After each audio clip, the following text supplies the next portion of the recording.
Praise the Lord. கர்த்தர் நல்லவர். இந்த நல்ல காலைகளிலும் கூட உங்கள் யாவரையும் இயேசுவின் நாமத்தினாலே வாழ்த்துகிறோம். கர்த்தர் உங்களை ஆசீர்வதிப்பாராக. விசேஷமாக இது என்ன நாள் என்று சொல்லி நீங்களும் நானும் நன்றாய் அறிந்திருக்கிறோம். பெரிய வெள்ளி என்று சொல்லுவார்கள், இல்லை ஆங்கிலத்தில் குட் ஃப்ரைடே என்று சொல்லுவார்கள். இந்த நாளில் தான் தேவனாகிய கர்த்தர் உங்களுக்காக, எனக்காக, நம்முடைய பாவங்களுக்காக மரித்த ஒரு நல்ல நாள் என்று சொல்லி நீங்களும் நானும் அறிந்திருக்கிறோம். இந்த நாளிலும் கூட கர்த்தராகிய தேவன் நம்மோடு பேசுவாராக, கர்த்தர் நம்மோடு இடைப்படுவாராக. ஆமென், ஹல்லேலூயா. கர்த்தர் நல்லவர். சரி, இந்த உலகத்தில் ஒவ்வொரு மனிதனும் பிறக்கும் பொழுதும் சரி, பிறந்ததுக்கு பின்பும் சரி, அவர்களுடைய நோக்கம், அவர்களுடைய எதிர்பார்ப்பு, அவர்களுடைய லட்சியம் எல்லாம் என்னவாக இருக்கும் என்றால், இந்த உலகத்தில் நாங்கள் நன்றாக வாழ வேண்டும். ஹல்லேலூயா. நன்றாக வாழ வேண்டும், நன்றாக அனுபவிக்க வேண்டும், நிறைய சம்பாதிக்க வேண்டும், நன்றாக சுற்றி பார்க்க வேண்டும், நன்றாக உலகத்தில் சந்தோஷமாக வாழ வேண்டும் என்று சொல்லிதான் ஒவ்வொரு மனிதனும் இந்த உலகத்தில் பிறக்கிறான். ஆனால் இந்த உலகத்தில் மரிப்பதற்காகவே பிறந்த ஒரே ஒருவர் யார் என்றால், நீங்களும் நானும் ஆராதிக்கிற நம்முடைய ஆண்டவராகிய இயேசு கிறிஸ்து மாத்திரமே. ஹல்லேலூயா. ஆமாங்க, ஆண்டவர் இயேசு இந்த உலகத்தில் பிறந்ததற்கு ஒரே ஒரு நோக்கம் என்னவென்றால், நான் மரிக்க வேண்டும், மரிக்க வேண்டும் என்கிற ஒரே ஒரு எண்ணத்தோடு, ஒரே ஒரு லட்சியத்தோடு பிறந்த ஒரே ஒரு மனிதர், ஒரே ஒரு தேவன் யார் என்றால், அது நீங்களும் நானும் ஆராதிக்கிற இயேசு மாத்திரமே. ஹல்லேலூயா. இந்த நாளில் கர்த்தர் தொடர்ந்து நம்மோடு பேசுவாராக. விசேஷமாக இந்த பெரிய வெள்ளி, அதற்கு பிறகு சனிக்கிழமை, அதற்கு பிறகு ஞாயிற்றுக்கிழமை ஆண்டவர் உயிரோடு எழும்புகிறார். இந்த 3 நாளிலும் நடந்த சம்பவங்கள் நாம் அநேக செய்திகளில் நாம் கேட்டிருக்கலாம். அநேக செய்திகளில் நிறைய வித்தியாசமான செய்திகளை இது குறித்து நீங்கள் கேட்டிருக்கலாம். ஒவ்வொரு குட் ஃப்ரைடேலையும், ஒவ்வொரு ஈஸ்டர் ஆராதனைகளிலும் நீங்கள் கேட்டிருக்கலாம். ஆனால் இன்றைக்கு நாம் என்ன பார்க்க போகிறோம் என்றால், கர்த்தர் ஏன் மரித்தார், இயேசு மரிப்பதற்கு காரணங்கள் என்ன என்று சொல்லி ஒரு சில காரியங்களை நாம் தொடர்ந்து வேதத்திலிருந்து நாம் பார்க்கலாம். அதற்கு முன்பதாக ஒரு வசனத்தை நாம் வாசிக்கலாம். 1 கொரிந்தியரின் நிருபம் 15வது அதிகாரம் 1 முதல் 4 வசனங்கள் முடிய. 1 கொரிந்தியர் 15வது அதிகாரம் 1 முதல் 4 வசனங்கள் முடிய நான் வாசிக்கிறேன், கேளுங்க. கிறிஸ்துவானவர் வேத வாக்கியங்களின் படி நமது பாவங்களுக்காக மரித்து அடக்கம் பண்ணப்பட்டு, வேத வாக்கியங்களின்படி 3ஆம் நாளில் உயிர் தெழுந்து, கேபாவுக்கும் பின்பு 12 தரிசனம் ஆனார். ஹல்லேலூயா. வசனம் சொல்லுகிறது, கிறிஸ்துவானவர் வேத வாக்கியங்களின்படி நம்முடைய பாவங்களுக்காக மரித்து, 2வது அடக்கம் பண்ணப்பட்டு, 3வது உயிரோடு எழும்பினார். ஹல்லேலூயா. இந்த 3 காரியங்கள் தான் நம்முடைய விசுவாசத்தின் அடிப்படை. ஹல்லேலூயா. நம்முடைய விசுவாசம் எதன் மேல் கட்டப்பட்டிருக்கிறது என்றால், இந்த 3 காரியங்கள். இயேசு பிறந்தார், ஊழியம் செய்தார், பின்பு அவர் சிலுவையில் அறையப்பட்டு மரித்தார், அதற்கு பிறகு அவர் அடக்கம் பண்ணப்பட்டார், அதற்கு பிறகு 3ஆம் நாளில் அவர் உயிரோடு எழும்பினார். ஹல்லேலூயா. இந்த 3 அடிப்படையில தான் நம்முடைய விசுவாசம் இருக்கிறது. சரி, இப்போ இந்த குட் ஃப்ரைடே என்பது நிஜமாலுமே குட் ஃப்ரைடே அல்ல. ஏனென்றால் இந்த குட் ஃப்ரைடே என்கிற வார்த்தையே தவறான ஒரு வார்த்தை. ஏன் அப்படின்னா, இந்த குட் ஃப்ரைடே முதலாவது என்னவாக இருந்தது என்றால், காட் ஃப்ரைடே என்று தான் இருந்தது. என்னவாக இருந்தது? Good Friday. ஆனால் ஜனங்கள் அதை என்னவாக என்று மாற்றிவிட்டார்கள் என்றால், குட் ஃப்ரைடே என்று மாற்றிவிட்டார்கள். இன்னொரு காரியத்தை கூட நான் உங்களுக்கு சொல்ல முடியும். குட் பை அப்படின்னு நம்ம சொல்லுகிறோம். யாருக்காவது நம்ம வீட்டை விட்டு கிளம்புறோம், போறோம் அப்படின்னா குட் பை அப்படின்னு சொல்லுவோம். ஆனா அது நிஜமாலுமே அந்த வார்த்தை குட் பை இல்லை. அந்த வார்த்தையுடைய உண்மையான காரியம் என்னன்னா, God be with you, தேவன் உங்களோடு இருப்பாராக அப்படின்னு சொல்லிட்டு தான் வீட்டை விட்டு போவாங்க. ஆனால் நாளடைவில் அது என்னவாக மாறிவிட்டது என்றால், குட் பை என்று மாறிவிட்டது. God be with you அப்படின்னு சொல்லி ஆசீர்வதித்து போகிற வார்த்தைகள் ஒரு சில ஆண்டுகள் கழித்து குட் பை என்று சொல்ல ஆரம்பித்து விட்டார்கள். சரி, இப்போ தொடர்ந்து நாம் செய்திக்குள்ளாக கடந்து செல்லலாம். நல்லா கவனிங்க.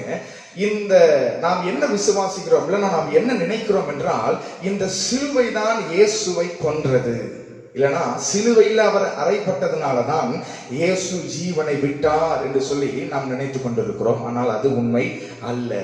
சிலுவை அவரை கொல்லவில்லை. ஏன் அப்படின்னு நீங்க பாத்தீங்க அப்படின்னா, ஒரு மனிதன் சிலுவையில குறைந்தது 2 to 7 நாட்கள் வரைக்கும் உயிரோடு இருக்க முடியும்.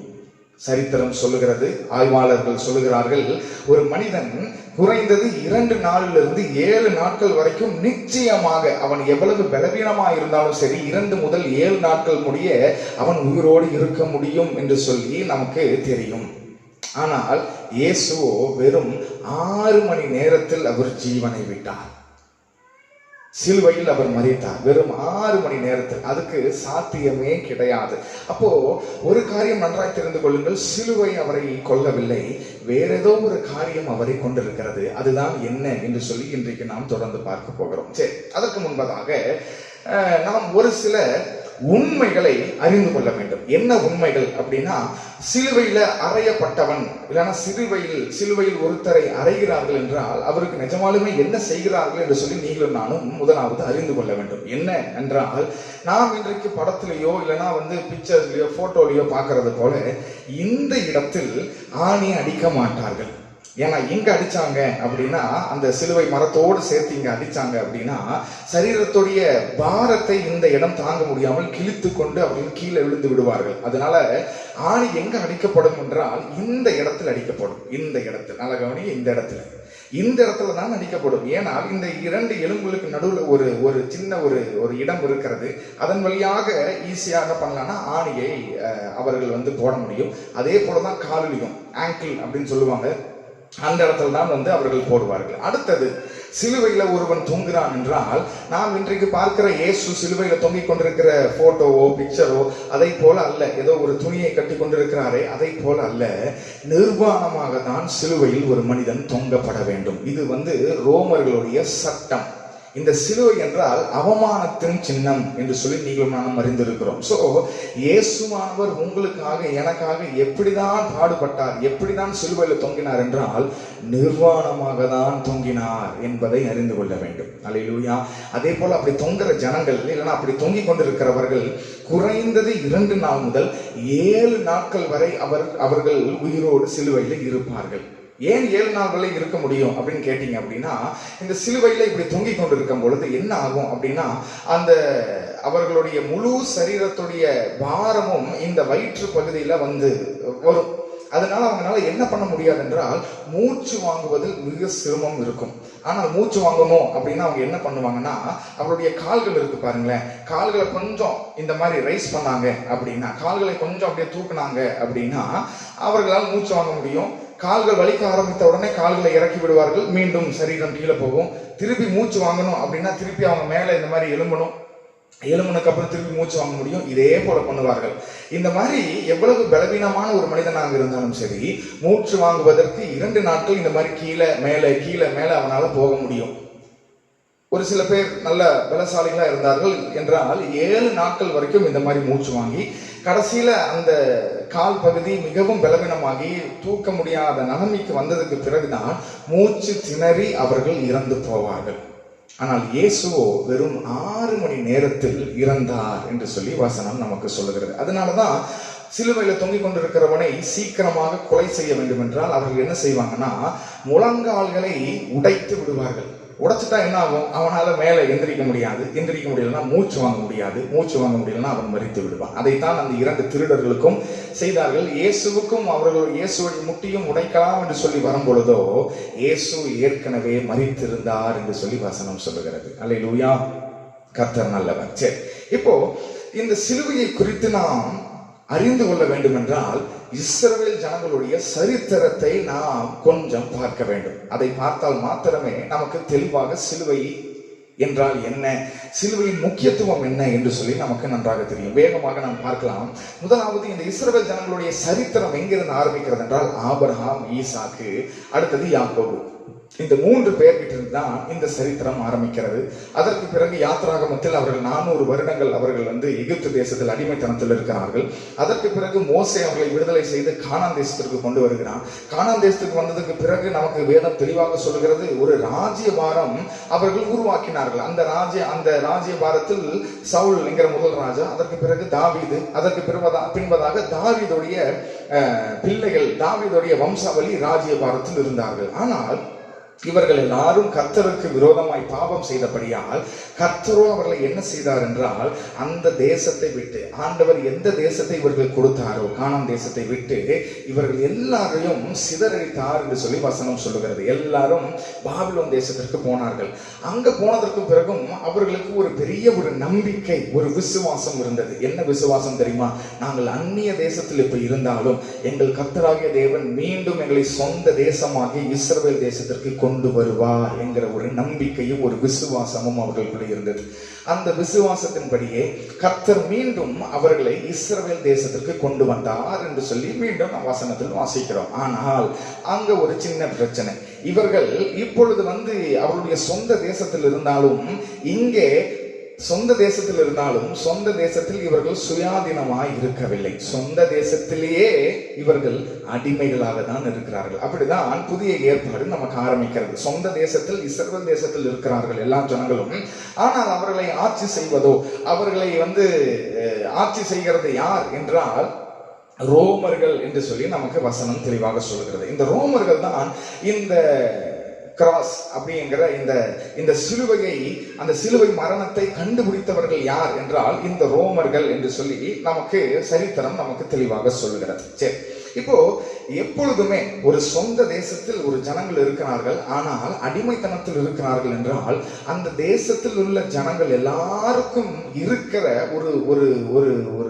ஒரு இமோஷன், இல்லைன்னா ஒரு ஃபீலிங், ஒரு உணர்ச்சி என்னவென்றால் தங்களை சொந்த தேசத்தில் அடிமைத்தனத்தில் வைத்திருக்கிறவர்கள் மேலே ஒரு வெறுப்பு, அவர்கள் மேலே ஒரு கோபம் இருக்கும். உதாரணத்திற்கு இந்தியாவும் 1947க்கு முன்பதாக பிரிட்டிஷ் என்கிற அந்த ஜனங்களுக்கு அடிமைகளாக தான் நாம் இருந்தோம். இன்றைக்கு வரைக்கும் பாருங்க, நமக்கு அவர்கள் மேல ஒரு சின்ன ஒரு கோபம் இருந்து கொண்டுதான் இருக்கிறது. இன்றைக்கு வரைக்கும் அவர்கள் மேல் ஒரு சின்ன ஒரு வெறுப்பு இருந்து கொண்டுதான் இருக்கிறது. காரணம் என்ன? எங்களை எங்கள் சொந்த தேசத்தில் அடிமைகளாக வைத்திருந்த ஒரு ராஜ்யம் அது. அதேதான் அந்த காலத்திலும் இருந்தது. ஆனால் இந்த ஜனங்கள், இஸ்ரவேல் ஜனங்கள் சொந்த தேசத்தில் அடிமைகளாக இருந்தாலும் அவர்களுக்கு ஒரே ஒரு எதிர்பார்ப்பு, ஒரு நம்பிக்கை, ஒரு ஆசை, ஒரு விருப்பம் இருந்தது. என்ன விருப்பம் என்றால் தாவீதின் வம்சாவளியில் வருகிற ஏதோ ஒரு குழந்தை ராஜாவாக பிறந்து, பழைய ஏற்பாட்டில் தீர்க்க தரிசனமாய் சொல்லப்பட்ட மேசியா இந்த காலத்தில் பிறந்து ரோமர்கள் கிட்ட இருந்து எங்களுக்கு ஒரு விடுதலையை வாங்கி தர மாட்டாரா என்று சொல்லி ஒரு ஆண் குழந்தைக்காக இவர்கள் அநேக நூற்றாண்டுகளாக இவர்கள் காத்திருந்தார்கள் என்று சொல்லி வசனம் சொல்கிறது. இவருடைய எதிர்பார்ப்பெல்லாம் என்னன்னா, எப்போ ஒரு ராஜா பிறக்க மாட்டாரா? பழைய ஏற்பாட்டில் மோசே பிறந்தானே, அதே போல இந்த காலத்தில் எங்களை இந்த ரோமர்களுடைய இந்த ஆட்சியிலிருந்து, இந்த அடிமைத்தனத்திலிருந்து எங்களை விடுதலை செய்வதற்கு மோசே போல இந்த நாட்களில் எங்களுக்கு ஒரு ராஜா பிறக்க மாட்டாரா, மேசியா பிறக்க மாட்டாரா என்று சொல்லி மிகவும் காத்திருந்தவர்கள் தான் யார் என்றால் இந்த இஸ்ரவேல் ஜனங்கள். அல்லேலூயா.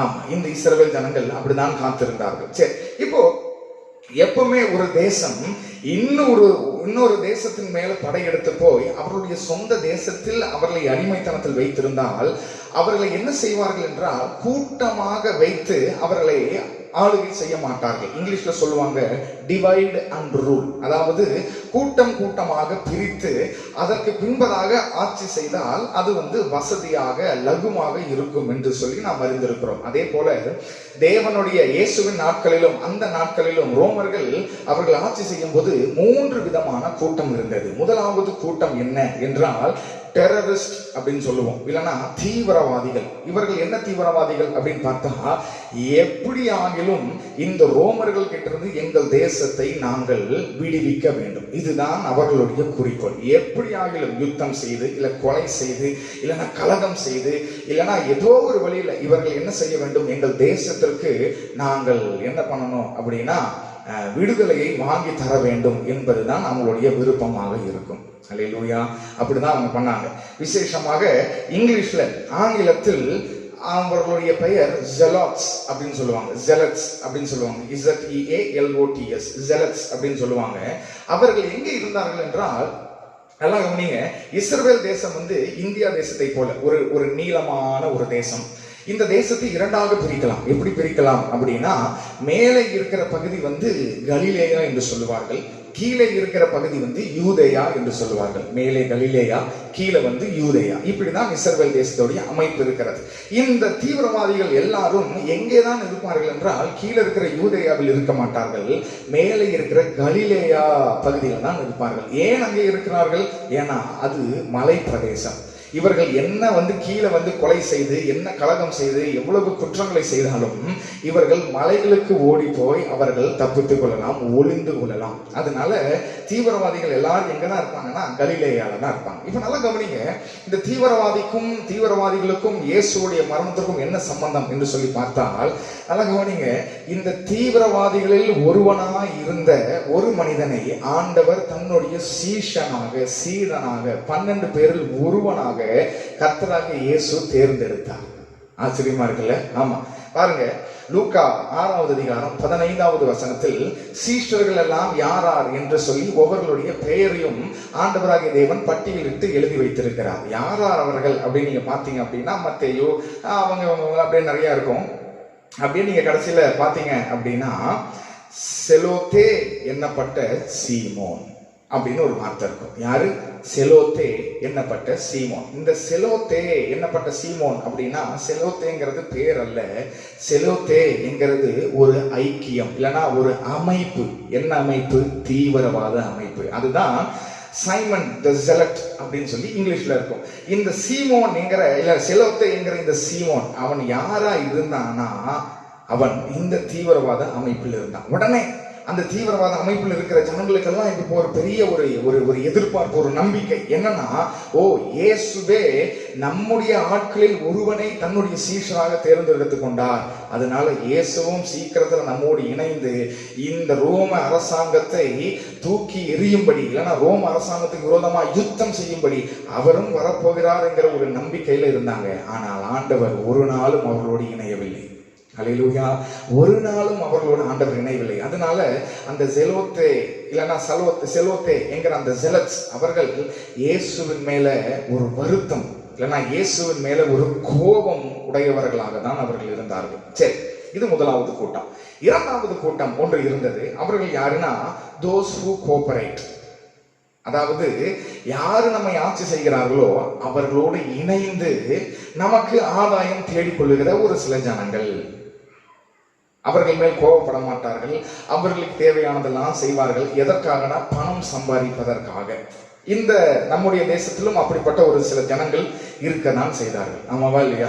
ஆங்கிலத்திற்கு இவர்கள் கப்பம் கட்டி கொண்டு, இல்லைன்னா ஆங்கிலேயர்களுக்கு இவர்கள் எல்லா உதவிகளும் செய்து இவர்கள் நல்ல ஒரு ஸ்தானத்தில் வருவதற்காக தங்களுடைய தேசத்தின் ஜனங்களுக்கே துரோகம் செய்த ஒரு சில ஜனங்கள் நம்முடைய தேசத்தில் இருந்தார்கள் என்று சொல்லி நமக்கு சரித்திரம் சொல்லுகிறது.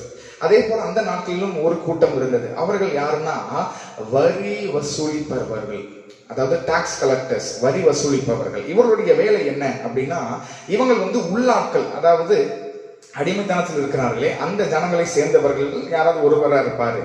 அவருடைய வேலையே என்னன்னா, அவருடைய சொந்த ஜனங்கள் கிட்ட வரி வசூலித்து ரோமர்களுக்கு அதை செலுத்த வேண்டும்.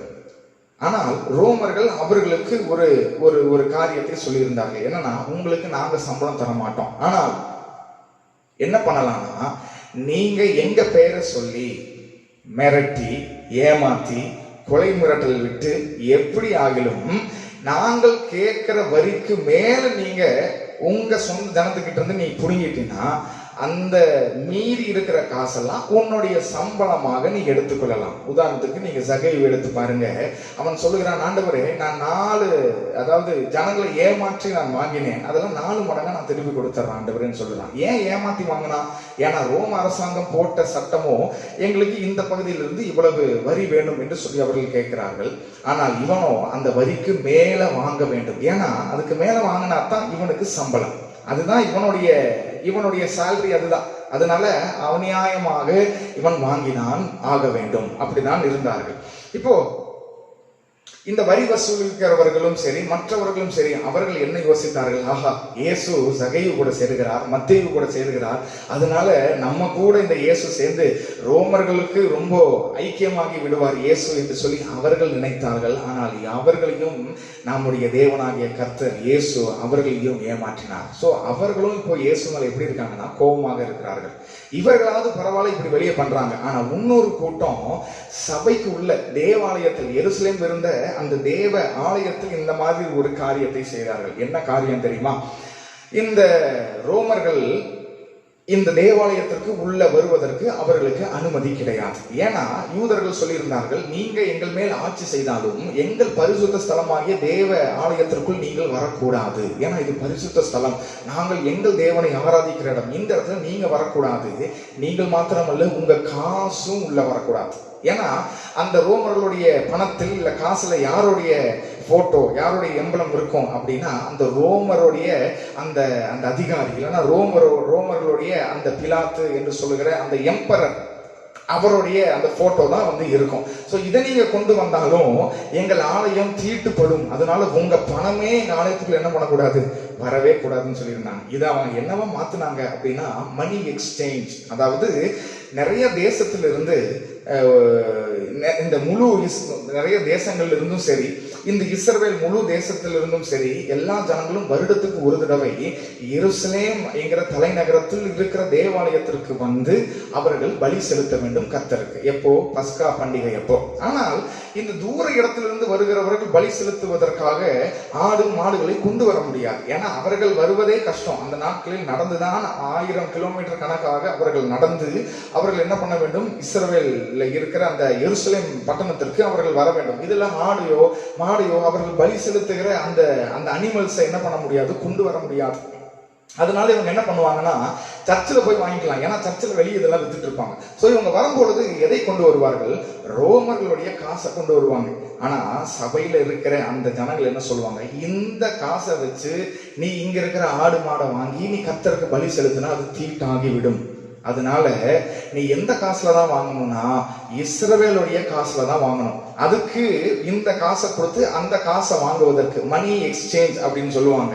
இன்றைக்கு US டாலரை கொடுத்து இந்தியன் மணியை வாங்குறது போல, அதே போல இந்த காசை கொடுத்து நீ வாங்குவதற்கு அங்கே ஒரு இடம் இருக்கிறது, அங்கே போய் வாங்கு என்று சொல்லுவார்கள். ஆனால் அங்கே போனா அநியாயத்துக்கு ஜனங்களை ஏமாற்றுவார்கள். எப்படி ஏமாத்துவாங்க? இந்த மாதிரிதான், இவ்வளவுதான் தர முடியும், நீ 100 ரூபாய் நீ ரோம காசை கொடுத்தீங்கன்னா நான் உனக்கு 10 ரூபாய் தான் நான் தருவேன். அவர்களுக்கு வேற வழி இல்லை. ஏன்னா கண்டிப்பாக பலி செலுத்த வேண்டும் என்பது கர்த்தருடைய கட்டளை. பலி செலுத்தியே ஆக வேண்டும், பலி செலுத்தாமல் போக முடியாது. ஆனால் இவர்களோ இங்க வைத்திருக்கிற சட்டம் எப்படி, நீ 100 ரூபாய், உதாரணத்துக்கு சொல்றேன், நீ ஒரு 100 ரூபாய் ஒரு 1000 ரூபாய் கொடுத்தீங்கன்னா நான் 50 ரூபாய் தான் தருவேன், அதுதான் எக்ஸ்சேஞ்ச் ரேட் என்று சொல்லி விடுவார்கள். அந்த மாதிரி சபைக்குள்ளேயும் கர்த்தர் என்ன செய்தார் என்றால், இது சபைக்குள்ளேயும் ஜனங்கள் என்ன செய்தார்கள் என்றால் அநியாயத்திற்கு ஜனங்கள் இப்படி ஏமாற்றினார்கள். சபைக்கு வெளியே இருக்கிற தேசத்திலும் வரி வசூல் இருக்கிறவர்கள் ஜனங்களை அநியாயத்திற்கு என்ன பண்ணாங்கன்னா ஏமாற்றினாங்கன்னு வசனம் சொல்லுகிறது. இயேசு இதை கண்டு சும்மா இருக்கவில்லை. 2 விசை ஆண்டவராகிய இயேசு ஆலயத்திற்குள்ள போய் இந்த மணி, இந்த பணம் மாற்றுகிறவர்களுடைய அந்த டேபிள் எல்லாவற்றையும் கவிழ்த்து கீழே போட்டு சாட்டை எடுத்து எல்லாரையும் அடித்து உதைத்து ஆண்டவர் அப்பொழுது சொல்லுகிறார், இந்த இடமோ ஜெப வீடு என்று சொல்லப்பட வேண்டும், ஆனால் இதை என்னவா மாத்திட்டீங்க, கள்ளர் குகையாக மாற்றி விட்டீர்களே என்று சொல்லி ஆண்டவர் செய்தார் என்று சொல்லி நமக்கு வசனம் சொல்லுகிறது. அதனால இந்த ஜனங்களும் இயேசுவின் மேல பயங்கர கோபமாக இருந்தார்கள். முதலாவது ஒரு கூட்டம் யார் கோபமா இருந்ததுன்னா அந்த ஜெலட்ஸ், சிலோத்தே என்கிற அந்த அமைப்பை சேர்ந்த ஜனங்கள் இயேசுவின் மேல கோபமா இருந்தாங்க. இரண்டாவது யாருன்னா இந்த ரோமர்களோடு இணைந்து காரியங்களை செய்கிற இந்த வரி வசூலிக்கிறவர்களும் சரி, சபை ஆட்களும் சரி, சபை ஆட்களும் சபையில் உள்ள, அதாவது தேவ சபையிலான தேவ ஆலயத்தில் உள்ள ஜனங்களும் சரி, அவர்களும் இயேசு இப்படி செய்கிறாரே, எங்களுக்கு வருகிற காசு எல்லாவற்றையும் ஆண்டவர் இப்படி தடுத்து போடுகிறாரே என்று சொல்லி இயேசுவின் மேல பயங்கர கோபத்தில் இருந்தார்கள். எந்த அளவுக்கு கோபம்னா இந்த மனிதனை எப்படியாவது என்ன செய்ய வேண்டும், கொலை செய்ய வேண்டும். அந்த அளவுக்கு இவர்கள் கோபமாக இருந்தார்கள். மூன்றாவது ஒரு கூட்டம் இருக்கிறது. அது ரொம்ப நல்ல ஒரு கூட்டம். என்ன கூட்டம் அப்படின்னா ரிலீஜியஸ் குரூப். அதாவது மார்க்கத்தை சேர்ந்தவர்கள். இந்த கூட்டம் எல்லா காலத்திலும் இருக்கும். இது ஒரு நல்ல கூட்டம். என்ன கூட்டம் அப்படின்னா, நாம் ஏன் இப்படி அடிமைத்தனத்தில் இருக்கிறோம் என்று சொல்லி தெரியுமா? ஏனால் கர்த்தர் நம்ம மேல் கோபமாக இருக்கிறார். கர்த்தருடைய கோவாக்கினை நம்ம மேல் இருக்கிறது. கர்த்தருக்கு விரோதமாய் நாம் பாவம் செய்தபடியால், நாம் கர்த்தருக்கு கீழ்ப்படியாமை போனபடியால் கர்த்தருடைய கோபம் நம்ம மேல் இருக்கிறது. அதனாலதான் நம்ம அடிமைத்தனத்தில் இருக்கிறோம். அதனால நம்ம என்ன செய்யணும்னா, கர்த்தர் போட்ட எல்லா கட்டளைகளுக்கும் நாம் கீழ்ப்படிய வேண்டும். கர்த்தர் சொன்ன எல்லா காரியத்தையும் நாம் செய்ய வேண்டும் என்று சொல்லி ஜனங்களை தேவனுடைய கட்டளைகளுக்குள்ளாய் வழி நடத்துகிற ஒரு கூட்டம். இது நல்ல விஷயம் தானே? ஏன்னா கர்த்தருக்கு நேராய் எல்லா ஜனங்களையும் திருப்புகிற ஒரு கூட்டம். இந்த மாதிரி நல்ல ஊழியக்காரர்கள் நல்லது தானே. ஏன்னா இன்றைக்கு கூட கொரோனா வைரஸ் வந்த உடனே இன்னைக்கு நிறைய ஊழியர்கள் சொல்லுகிறது என்னன்னா, கர்த்தரிடத்தில் ஜெபிங்க, எல்லாரும் பரிசுத்தமாகுங்க, எல்லாரும் உங்கள் பாவங்களை அறிக்கை செய்யுங்க, காரியங்களை இப்படி செய்யுங்க அப்படி செய்யுங்கன்னு சொல்லுகிறார்கள். இது நல்லதுதான். ஆனால் அந்த காலத்தில் இருந்த கூட்டம் அப்படிப்பட்ட கூட்டம் அல்ல. அவர்கள் யார் என்றால் பரிசேயர்களும் சதிசேயர்களும். யாரு? பரிசேயர்கள், சதிசேயர்கள். இந்த பரிசேயர்கள் என்ன செய்தார்கள்? தேவனுடைய கட்டளைகளில் இல்லாத காரியங்களை எல்லாம் ஜனங்கள் மேல் திணித்து இந்த தேவனுடைய கட்டளையே அவர்களுக்கு சாதகமாக அவர்கள் எப்படி விரும்புகிறார்களோ அந்த மாதிரி மாற்றிவிட்ட ஜனங்கள் தான் பரிசேயர்கள். உதாரணத்திற்கு பழைய ஏற்பாட்டில் வசனம் சொல்லுகிறது, ஓய்வு நாளில் நீங்கள் எந்த வேலையும் செய்யக்கூடாது சொல்லுகிறதா இல்லையா? ஓய்வு நாள் அன்றைக்கு அது பரிசுத்தமான நாள். அந்த நாளில் நீங்க இந்த சபாத் டே என்று சொல்லுவார்கள். அன்றைக்கு நீங்கள் எந்த வேலையும் செய்யக்கூடாது அப்படின்னு தேவனுடைய வசனம் சொல்லுகிறது. எல்லாரும் அப்படிதான் இருந்தாங்க. ஆனா இந்த பரிசேயர்கள் இந்த ஒரு சட்டத்தை எடுத்து நிறைய சட்டத்தை ஆட் பண்ணாங்க. அது கூட இன்னும் சேர்த்தார்கள். எந்த மாதிரி சட்டங்கள் தெரியுமா? ரொம்ப ரொம்ப வேடிக்கையா இருக்கும். நல்லா கவனிங்க. அவங்க என்ன சொன்னாங்க அப்படின்னா, ஓய்வு நாள் அன்னைக்கு உங்க ட்ரெஸ்ல இந்த பின்னூசி, சேஃப்டி பின் அப்படின்னு சொல்லுவாங்க பாருங்களேன், அதை நீங்க குத்தக்கூடாது. ஏன் குத்தக்கூடாது? இதுல என்னையா இருக்கு அப்படின்னா, ஓய்வு நாள் அன்னைக்கு நீங்க வேலை செய்யக்கூடாது. நீங்க குத்துறது எதற்கு சமம் அப்படின்னா, நீங்க தைக்கிறதுக்கு சமம். டெய்லர் தைப்பான் பாருங்களேன், அதற்கு சமம். அதனால ஓய்வு நாள் அன்னைக்கு பின்னூசி குத்தக்கூடாது. இதெல்லாம் உண்மை இருந்தது, இன்னைக்கும் பண்றாங்க. இரண்டாவது பாத்தீங்க அப்படின்னா, யாராவது வயதானவர்கள் இந்த நடக்க முடியாம குச்சி ஊனி ஊனி நடப்பாங்க பாருங்களேன், அந்த மாதிரி ஓய்வு நாள் அன்னைக்கு குச்சி ஊனி நடக்கக்கூடாது. ஏன் நடக்கக்கூடாது? குச்சி ஊனி நடந்தா என்ன ஆயிரும் அப்படின்னு கேட்டா, நீங்கள் குச்சி ஊனி நடக்கும் பொழுது என்ன ஆகும்னா, அந்த குச்சி தரையில படும். அந்த தரையில மண்ணை அது என்ன பண்ணணும்னா, புழுதியை கலப்பும். அந்த மண்ணை அப்படியே ரெண்டா அது பிளக்கும். அது எதற்கு சமம் அப்படின்னா, நீங்கள் விவசாயம் செய்வதற்கு சமம். விவசாயத்தில் அப்படித்தானே பண்ணுவாங்க. ஒரு எருது எடுத்து அது என்ன பண்ணுவாங்கன்னா அப்படியே ப்ளவ் பண்ணுவாங்க பாருங்களேன், அதற்கு சமம். அதனால அன்னைக்கு நீ நடக்கக்கூடாது, அதாவது குச்சி வச்சு கூட என்ன பண்ணக்கூடாது, நடக்கக்கூடாது என்று அவர்கள் சொன்னார்கள். மூன்றாவது ரொம்ப வேடிக்கையான காரியம் இன்றைக்கு கூட இருக்கிறது. என்ன அப்படின்னா, ஸ்விட்ச் ஆன் பண்ணக்கூடாது. என்ன ஆன் பண்ணக்கூடாது? ஓய்வு நாள் அன்னைக்கு ஸ்விட்ச் ஆன் பண்ண, அதாவது சாயந்தரம் 6 மணி ஆயிடுச்சுன்னா லைட் என்ன பண்ணக்கூடாது, போடக்கூடாது. ஏன்னா லைட்டு போட்டா கூட வேலை, அது கர்த்தருக்கு பிரியமில்லைன்னு சொல்லி ஜனங்களே செய்தார்கள். அதனால யூதர்கள் என்ன பண்ணுவாங்க அப்படின்னா, இன்றைக்கு கூட நீங்க பார்க்கலாம், என்ன பண்ணுவாங்க அப்படின்னா, ஓய்வு நாள் வந்துச்சுன்னா அதுக்கு முன்னாடியே அந்த ஒரு நாளைக்கு என்ன பண்ணுவாங்க, லைட்டு, சுவிட்சு, ஃபேனு எது போடணுமோ எல்லாத்தையும் போட்டுருவாங்க. பகல்லையும் ஓடும், நைட்லையும் ஓடும். அந்த ஓய்வு நாள் முடிக்கிற வரைக்கும் எந்த வேலையும் பண்ணக்கூடாது என்று சொல்லி ஜனங்களை இந்த அளவுக்கு செய்தார்கள். இன்னொரு வசனம் கூட இருக்குது, ஓய்வு நாள் அன்றைக்கு சீஷர்கள், இயேசுடைய சீஷர்கள் கை கழுவினார்கள் என்று சொல்லி அதற்கு குற்றம் சாட்டினார்கள். ஆசிரியர்களா? ஆமா, கையை கூட கழுவக்கூடாது ஓய்வு நாள் அன்றைக்கு, ஏன்னா அது கூட ஒரு வேலை அப்படின்னு சொல்லி ஜனங்களை தேவனுடைய கட்டளைகள் என்று சொல்லி அந்த அளவுக்கு அவர்கள் என்ன பண்ணியிருந்தார்கள், ஏமாற்றி அந்த அளவுக்கு வைத்திருந்தார்கள். இவர்கள் உண்மையான ஊழியக்காரர்கள் அல்ல.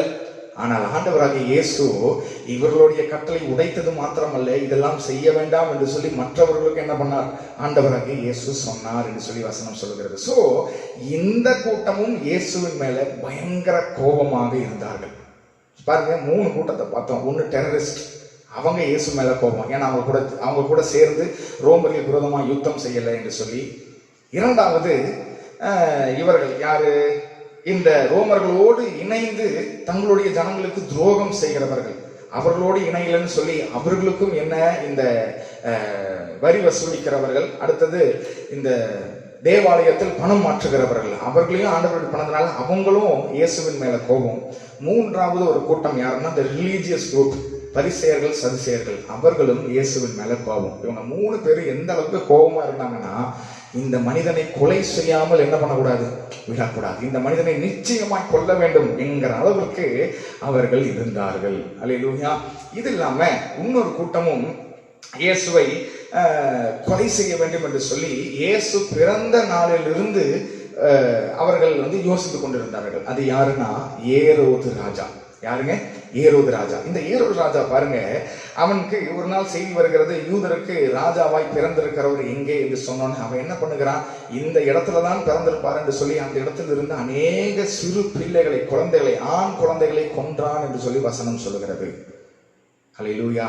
அப்போ இந்த இயேசுவுடைய 3.5 வருஷம் ஊழியத்தில் இவர் எந்த அளவுக்கு நண்பர்களை, ஊழியக்காரர்களை, சிநேகிதர்களை சம்பாதித்தாரோ அதை காட்டிலும் எதிரிகளை சம்பாதித்தார் என்று சொல்லி வசனம் நமக்கு காண்பிக்கிறது. அல்லேலூயா. எந்த அளவுக்கு இவர் நன்மை செய்து, எந்த அளவுக்கு எவ்வளவு ஜனங்களுக்கு அற்புதம் செய்து நன்மை செய்தாரோ, எந்த அளவுக்கு ஜனங்கள் இவர்கள் நேசித்தாரோ, அதை விட அதிகமான ஒரு கூட்டம் இவரை கொலை செய்ய வேண்டும் என்று சொல்லி வகை தேடினார்கள் என்று சொல்லி இந்த 3 சம்பவமும் நமக்கு சொல்லுகிறது. அல்லேலூயா.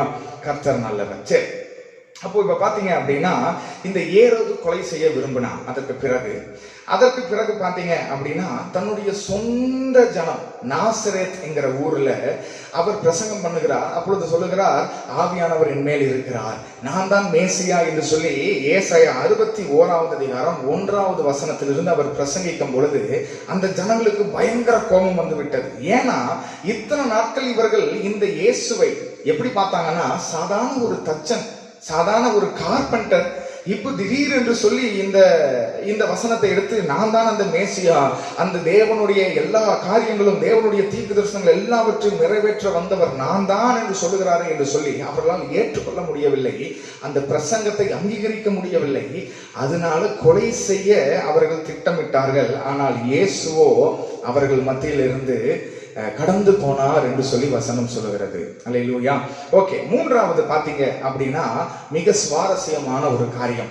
எருசலேமில் அவரை கொலை செய்ய, இல்லைன்னா அவரை கொலை செய்வதற்கு ஒரு கூட்டம் இருந்தது. அது என்ன கூட்டம் அப்படின்னா, அந்த கூட்டத்தை குறித்து யோவான் 8வது அதிகாரத்தில் நீங்களும் நானும் வாசிக்கலாம். இந்த இடத்துல ஒரு பெரிய ஒரு கான்வர்சேஷன், பெரிய ஒரு சம்பாஷணை நடக்கிறது இயேசுவுக்கும் அந்த ஜனங்களுக்கும். யார் அப்படின்னா அவர்களும் பரிசேயர்கள், சதிசேயர்கள் தான். ஒரு பெரிய ஒரு இன்ட்ரெஸ்டிங்கான, ரொம்ப சுவாரஸ்யமான ஒரு சம்பாஷணை நடக்கிறது. என்ன அப்படின்னு பாத்தீங்க அப்படின்னா, இந்த பரிசேயர்கள் சொல்லுகிறார்கள் இயேசுவை பார்த்து, எங்கள் பிதா யார் என்று எங்களுக்கு தெரியும்.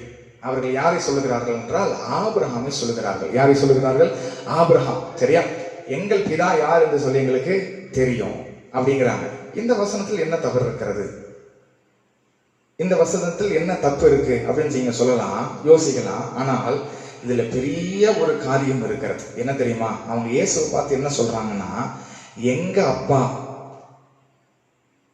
எங்க பிதா ஆபிரகாம்னு எங்களுக்கு தெரியும், ஆனா உங்க அப்பா, உன்னுடைய அப்பா யார் என்று சொல்லி உனக்கு தெரியுமா அப்படின்னு இயேசுவை பார்த்து கேட்கிறாங்க. இந்த கேள்வி சாதாரண ஒரு கேள்வி அல்ல. ஏன்னா இயேசுடைய பெற்றோர்களாகிய யோசேப்புக்கும் மரியாளுக்கும் திருமணமாவதற்கு முன்பதாகவே மரியாள் கர்ப்பவதி ஆகிவிட்டாள் என்று சொல்லி வசனம் சொல்கிறது. அதை வைத்துதான் இவர்கள் இயேசுவை பார்த்து கேள்வி கேட்கிறார்கள். எங்க அப்பா யாருன்னு எங்களுக்கு நல்லா தெரியும்பா, ஆபிரகாம் தான் எங்க அப்பா. அப்படின்னு என்ன அர்த்தம்? உன்னுடைய அப்பா யாருன்னு சொல்லி உனக்கு தெரியாது அப்படின்னு சொல்லுவதுதான் இந்த அதிகாரத்தில் இருக்கிறது. அல்லேலூயா. அவங்க அந்த அர்த்தத்தை தான் சொல்றாங்க. அதுக்கு இயேசு என்ன சொல்லுகிறார் என்றால், சரிப்பா, உங்க பிதா, உங்க அப்பா ஆபிரகாமுனே வைத்துக் கொள்ளலாம், ஆனால் ஆபிரகாமுக்கு முன்பதாகவே நான் இருக்கிறேன் என்று ஆண்டவர் சொல்லுகிறார். என்ன சொல்றாரு? உங்க பிதா ஆபிரகாம்னு சொல்றீங்களே, அந்த ஆபிரகாமுக்கு முன்னாடியே நான் இருந்தேன் அப்படின்னு சொன்னார் பாருங்க. எல்லாத்துக்கும் பயங்கர கோபம் வந்துருச்சு. பயங்கர கோபம். எந்த அளவுக்கு கோபம் அப்படின்னா, எங்கள் பிதாவாகிய ஆபிரகாம் தான் தேவனுக்கு அடுத்த ஸ்தானத்தில் வைத்திருக்கிறோம். அந்த ஆபிரகாமுக்கு முன்னாடி நீ எப்படியா இருக்க முடியும்? உன்னை கொலை செய்யாமல் நாங்கள் விட மாட்டோம், இவன் தேவ தூஷணம் செய்கிறான் என்று சொல்லி பயங்கர இன்னும் கோபத்தில் அவர்கள் என்ன பண்ணார்கள் என்றால் இயேசுவை கொலை செய்வதற்கு வகை தேடினார்கள் என்று சொல்லி வசனம் சொல்லுகிறது. அல்லேலூயா. அந்த அதிகாரத்துல பாத்தீங்கன்னா 59ல அவர்கள் இயேசுவை கொலை செய்வதற்கு அவர்கள் பிரயாசப்பட்டார்கள். ஆனால் இயேசுவோ அவர்கள் மத்தியில் இருந்து கடந்து போனார், இல்லைன்னா தப்பித்தார் என்று சொல்லி நமக்கு வசனம் சொல்லுகிறது. அல்லேலூயா.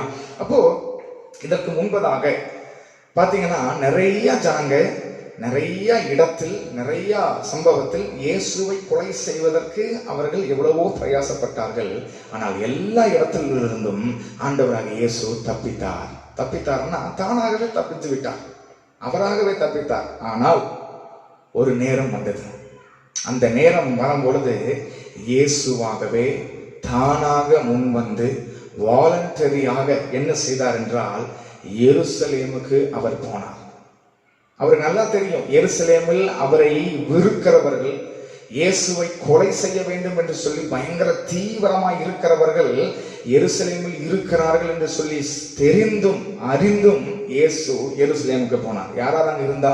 பரிசேயர்கள் இருந்தார்கள், சதிசேயர்கள் இருந்தார்கள், அந்த தேவாலயத்தில் பணத்தை மாற்றுகிறவர்கள் இருந்தார்கள், வரி வசூலிப்பவர்கள் இருந்தார்கள், அதற்கும் மேல ரோமர்கள் அங்க இருந்தார்கள். இன்றைக்கு ரோமர்களை குறித்து நம்ம பார்க்கணும். ஏன்னா இந்த ரோமர்கள் எப்படிப்பட்டவர்கள் அப்படின்னா, இந்த யூதர்களை பார்த்து கொண்டே இருப்பார்கள். யாராவது ரொம்ப பிரபலமாகறாங்களா, யாராவது கூட்டம் சேர்த்துறாங்களா, யாராவது மீட்டிங் நடத்துறாங்களா, யார் பின்னாடி யாராவது ஒரு மனிதனுக்கு பின்பதாக ஒரு பெரிய கூட்டம் சேருதா, அந்த மாதிரி கூட்டம் சேரவே விட மாட்டாங்க. அந்த மாதிரி, ஏன்னா அதுதான் அவங்களுக்கு சேஃப்டி. சோ அப்படி இருந்தவர்கள் இப்போ எருசலேமில் ரோமர்களும் என்ன பண்றாங்கன்னா இயேசுவை ரொம்ப கவனமாக பார்த்து கொண்டிருக்கிறார்கள். ஏன்னா அவங்களுக்கு தெரியும் இயேசுவுக்கு பின்பதாக ஆயிரக்கணக்கான ஜனங்கள், லட்சக்கணக்கான ஜனங்கள் இருக்கிறார்கள் என்று சொல்லி தெரியும். இத்தனை ஜனங்கள் இருக்கிறார்கள், என்னை பார்த்து கொண்டிருக்கிறார்கள், என்னை கொலை செய்வதற்கு அவர்கள் எல்லாரும் பிரயாசப்படுகிறார்கள் என்று தெரிந்தும் இயேசு எருசலேமுக்கு போனார் என்று சொல்லி வசனம் சொல்லுகிறது. அல்லேலூயா. கர்த்தர் நல்லவர். Praise the Lord. இதெல்லாவற்றையும் அறிந்தவராக இயேசு எருசலேமுக்கு வந்தார் என்று சொல்லி வசனம் சொல்லுகிறது. இப்ப எருசலேமில் ஒரு பெரிய ஒரு பண்டிகை நடக்க இருக்கிறது. என்ன பண்டிகை என்றால் பஸ்கா பண்டிகை. இந்த பஸ்கா பண்டிகை எதுக்கு ஆசரிக்கிறார்கள்? இந்த எகிப்து தேசத்திலிருந்து கர்த்தர் அந்த 10 வாதைகளை செய்து அந்த ஜனங்களை எப்படி மோசேவுக்கு கீழாக, மோசேவுடைய தலைமைத்துவத்துக்கு கீழாக ஆண்டவர் அவளை விடுதலை செய்தார் என்று சொல்லி அந்த 10வது வாதையாகிய அந்த தலைப்பிள்ளை சங்காரம் அப்படிங்கிற அந்த காரியத்தை கொண்டாடுவதற்காக அந்த காரியத்தை கர்த்தர் செய்ய சொன்னார். சோ வருடம் தோறும் இஸ்ரவேல் ஜனங்கள் எங்கே இருந்தாலும் அவர்கள் எங்கே வர வேண்டும் என்றால் எருசலேம் தேவாலயத்திற்கு வந்து கர்த்தருக்கு அவர்கள் பலி செலுத்தி கர்த்தரை ஆராதிக்க வேண்டும். இது ஒரு பெரிய ஒரு பண்டிகை. இன்றைக்கு வரைக்கும் இஸ்ரவேல் ஜனங்கள் அதை செய்து கொண்டிருக்கிறார்கள். அல்லேலூயா. சரி, அப்போ இப்ப இந்த இயேசு என்ன பண்ணுகிறார் என்றால் இந்த பஸ்கா பண்டிகை நேரத்துல தான் கர்த்தர் இந்த எருசலேமுக்கு வருகிறார். இப்ப இந்த எருசலேமுக்கு வரும்பொழுது எப்பொழுதும் அந்த எருசலேம் சாதாரணமாக இருக்கிறது போல இந்த நேரத்தில் இருக்காது. ஏனால் உலகம் எங்கிலும் இருக்கிற எல்லா யூதர்கள், இஸ்ரவேல் தேசத்தில் இருக்கிற எல்லா யூதர்கள் எல்லாரும் எங்கே இருக்கிறார்கள் என்றால் இப்பொழுது எருசலேமில் இருக்கிறார்கள். விசேஷமாக அந்த எருசலேமில் இப்பொழுது யாரும் இருக்கிறது என்று பார்த்தால் கலிலேயர்கள், இல்லைன்னா கலிலேயா, அந்த இஸ்ரவேல் தேசத்தை முன்பதாக பார்த்தோம் இல்லையா, அந்த நீட்டமா இருக்கிற தேசம், அது பார்த்தீங்கன்னா கீழே யூதேயா, மேலே கலிலேயா. ஆண்டவராக இயேசு அற்புதம் செய்தது, ஆண்டவருடைய பிரதானமான ஊழியங்கள் எல்லாம் எங்கதான் நடந்ததுதான்? கலிலேயால தான் நடந்தது. சரிங்களா? அவர் மரிப்பதற்காக மாத்திரம்தான் எருசலேம் வருகிறார். அதை நீங்கள் நன்றாக அறிந்து கொள்ள வேண்டும். சோ கலிலேயாவில் இருக்கிற எல்லா ஜனங்களுக்கும் இயேசுவை மிகவும் பிடிக்கும். இயேசு மேல ரொம்ப சிநேகம் வைத்தவர்கள், இயேசுவை மிகவும் சிநேகிக்கிறவர்கள். ஏன் என்றால் அவர்கள் மத்தியில் தான் இயேசுவாகிய நம்முடைய ஆண்டவர் ஊழியம் செய்தார், அற்புதங்களை செய்தார், அதிசயங்களை செய்தார், அநேகருக்கு காரியங்களை, நன்மைகளை செய்தது எல்லாம் எங்கன்னா இந்த கலிலேயால தான். இன்னும் நீங்க பார்த்தீங்க அப்படின்னா யோவான் 6வது அதிகாரம் 15வது வசனம் நமக்கு சொல்லுகிறது, இந்த கலிலேயாலை ஆண்டவராகிய தேவன் ஊழியம் செய்யும் பொழுது எந்த அளவுக்கு இவர் பிரபலமானவர் அப்படின்னு நம்ம பார்த்தோம்னா இந்த வசனம் சொல்லுகிறது, அந்த ஜனங்கள் எல்லாரும் இயேசுவை பிடித்து தங்களுக்கு ராஜாவாக ஏற்படுத்தி விட வேண்டும் என்று சொல்லி பிரயாசப்பட்டவர்கள். ஆனால் இயேசுவோ அவர்கள் மத்தியிலிருந்து விலகி போனார் என்று சொல்லி வசனம் சொல்லுகிறது. அப்போ இயேசுவை ராஜாவாக ஏற்றுக்கொள்ளுகிற ஏற்றுக்கொள்ளுகிற அளவுக்கு இயேசுவை அங்கீகரித்த ஒரு பெரிய ஒரு ஜனக்கூட்டம் கலிலேயால் இருந்தாங்க. அவங்க எல்லாரும் இப்பொழுது எங்க இருக்கிறார்கள் என்றால், இந்த பஸ்கா பண்டிகைக்காக எல்லாரும் எருசலேமுக்கு வந்திருக்கிறார்கள். இந்த நேரத்தில் தான் இயேசு எருசலேமுக்கு வருகிறார். அல்லேலூயா. அவ பாருங்க, பரிசேயர்கள் இயேசுவை கொலை செய்ய வேண்டும் என்று இருக்கிறார்கள். ஆயக்காரர்கள் இல்லைன்னா வரி வசூலிப்பவர்கள், அடுத்தது தேவாலயத்தில் பணம் மாற்றுகிறவர்கள், ரோமர்கள், அடுத்தது சிலாத்து, இந்த மாதிரி நிறைய கூட்டம் இயேசுவை கொலை செய்ய வேண்டும் என்று சொல்லி எருசலேமில் காத்து கொண்டிருக்கிறார்கள். இந்த நேரத்தில் இயேசுவை மிகவும் நேசித்து இயேசுவை ராஜாவா ஏற்றுக்கொள்ளுகிற அளவிற்கு நேசிக்கிற கலிலேயா ஜனங்களும் இப்பொழுது எருசலேமில் இருக்கிறார்கள். இந்த நேரத்தில் தான் இயேசு இந்த எருசலேமுக்குள்ள ஒரு கழுதையின் மேல பவனியாக வருகிறார். அதைத்தான் போன வாரம் நடந்த சம்பவம். அதாவது போன ஞாயிற்றுக்கிழமை தான் இயேசு என்ன பண்ணுகிறார் என்றால், கழுதை மேல ராஜாவாக என்ன பண்ணுகிறார் என்றால் எருசலேமுக்குள்ள வருகிறார். இப்போ இந்த சம்பவத்தில் இந்த பவனி வருகிற இந்த கழுதை மேல ஏறி இயேசு வருகிறாரே, அதுல ஒரு முக்கியமான ஒரு காரியம் இருக்கிறது. என்ன காரியம் அப்படின்னு பார்த்தீங்க அப்படின்னா, இயேசு கழுதை மேல் வரும்பொழுது எல்லா ஜனங்களும், வசனம் என்ன சொல்லுகிறது, எல்லா ஜனங்களும் தங்களுடைய துணிகளை விரித்து அடுத்தது குருத்தோலைகளை எடுத்து ஹோசன்னா ஹோசன்னா என்று சொல்லி பாடி ஆண்டவரை மகிமைப்படுத்தினார்கள். இல்லைன்னா ஆண்டவரை என்ன சொல்றது, ஆராதித்தார்கள் என்று சொல்லி நாம் பார்க்கிறோம். ஆனால் இதுல நாம் ஒரு காரியத்தை நன்றாக விளங்கிக் கொள்ள வேண்டும். ஹோசன்னா என்றால் என்ன அர்த்தம் தெரியுமா? ஹோசன்னா என்றால் ஏதோ ஒரு ஆராதனைக்குரிய ஒரு வார்த்தை அல்ல. அல்லேலூயா போல ஒரு ஆராதனைக்குரிய வார்த்தை அல்ல. ஹோசன்னா என்றால் சேவ் அஸ் ஓ லார்ட் அப்படின்னு என்ன அர்த்தம்? எங்களை ரட்சியும் ஆண்டவரே, எங்களை விடுவியும் ஆண்டவரே, எங்களை காப்பாற்றும் ஆண்டவரே. இந்த ரோமர்களுக்கு கீழே நாங்கள் அநேக வருடங்களாய் அடிமைத்தனத்தில் இருக்கிறோம். நீர் தான் எங்களுக்கு ராஜா. நீர் அதிசயங்களை செய்து நாங்கள் பார்த்திருக்கிறோம். நீர் அற்புதங்களை செய்து நாங்கள் பார்த்திருக்கிறோம். உம்மால் இந்த ரோமர்களை அடித்து விரட்ட முடியும், துரத்த முடியும், இவருடைய கையில் இருந்து எங்களை காப்பாற்ற முடியும். Come on, you can do it. ஆம் ஆண்டவரே, இயேசுவே, நாங்கள் உங்களை நம்புறோம். நீங்க தான் எங்களுக்காக புரட்சி செய்கிறவர். நீங்க தான் எங்களுக்காக யுத்தம் செய்து எங்களை விடுவிக்கிற தேவன். ஹோசன்னா என்றால் எங்களை காப்பாற்றும், எங்களை விடுவியும், சேவ சொல்லார். ஆனா இன்னைக்கு ஹோசன்னா அப்படிங்கிறது நம்ம ஒரு பாடலாக பாடுகிறோம். நல்ல ஹோசன்னா ஹோசன்னான்னு சொல்லி சாதாரண வார்த்தையை நினைத்துக்கிறோம். ஆனா ஹோசன்னா என்கிறது என்னன்னா ஒரு கூக்குரல், ஒரு அழுகையின் சத்தம். என்ன சத்தம்? எங்களை விடுவியும் ஆண்டவரே, எங்களை காப்பாற்றும் ஆண்டவரே அப்படின்னு சொல்லுகிற வார்த்தை அது. ஏன் இதை சொன்னார்கள்? அந்த ஜனங்கள் எல்லாரும் என்ன நினைச்சாங்க, என்ன எதிர்பார்த்தாங்கன்னா, இயேசு எருசலேமுக்குள் வருகிறார்.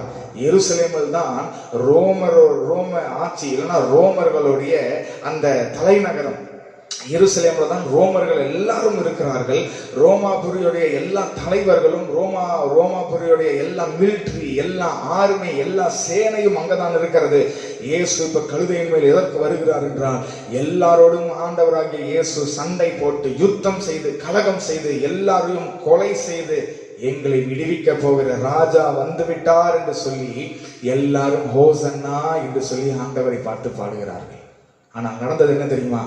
அந்த எருசலேமுக்குள்ள வந்தா அந்த எருசலேம் அந்த ரோடு இரண்டாக பிரியும். ஒன்று வலது புறமாக பிரியும், இன்னொன்று இடது புறமாக பிரியும். ரைட்ல ஒன்று பிரியும், லெப்ட்ல ஒன்று பிரியும். இந்த ரைட்டு திரும்பினா, இந்த வலது பக்கமாக திரும்பினால் என்ன இருக்கிறது என்றால் ரோமர்களுடைய எல்லா காரியங்களும் அங்கதான் இருக்கிறது.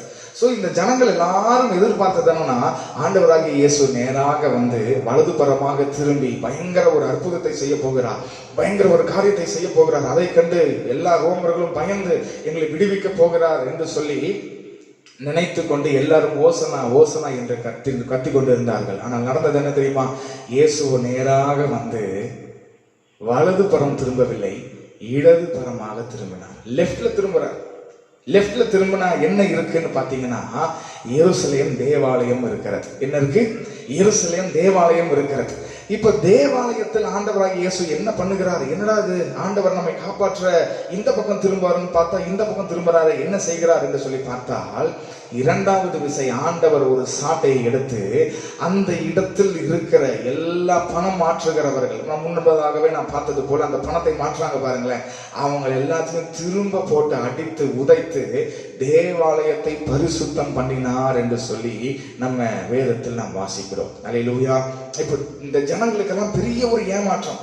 ஜனங்களுக்கெல்லாம் பெரிய ஒரு வேதனை. அடா, இந்த இயேசு நம்மை விடுவிப்பார், இந்த இயேசு நம்மளை காப்பாற்றுவார் என்று நினைத்தால் நம்முடைய சொந்த ஜனத்தை போட்டு அடிக்கிறாரே அப்படின்னு நினைச்சு இப்ப ஹோசன்னா ராஜான்னு சொன்னவங்க இதே ஜனங்க இன்னொரு 2 நாட்கள் கழித்து இவனை சிலுவையில் அறையும் என்று சொன்னார்கள். ஏன் சொன்னாங்க தெரியுமா?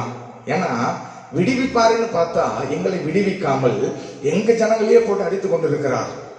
இவர் எங்களுக்கு தேவையில்லை, இவரை கொலை செய்யுங்கள், இவரை சிலுவையில் அறையுங்கள், இவருக்கு பதிலாக பரபாஸ் என்கிற ஒருவனை விடுதலை செய்யுங்கள். இந்த பரபாஸை குறித்து நான் உங்களுக்கு சொல்ல வேண்டும். இந்த பரபாஸ் யார் என்று சொல்லி பார்த்தால், இதற்கு முன்பதாக ஒரு கூட்டத்தை பார்த்தோமே, 3 கூட்டத்தை பார்த்தோம். ஒன்று டெரரிஸ்ட், தீவிரவாதிகள், கலிலேயால இருந்து கலகம் செய்து யுத்தம் செய்து விடுதலையை வாங்க வேண்டும் என்று சொல்லி நினைக்கிறவர்கள். அந்த அமைப்பில் ஒரு முக்கியமான ஒரு தலைவன் தான் யார் என்றால் இந்த பரபாஸ். இவங்க எல்லாரும் கேட்கிறாங்க, பரபாசை விடுவியும், பரபாசை நீங்கள் விடுதலை செய்யுங்கள்.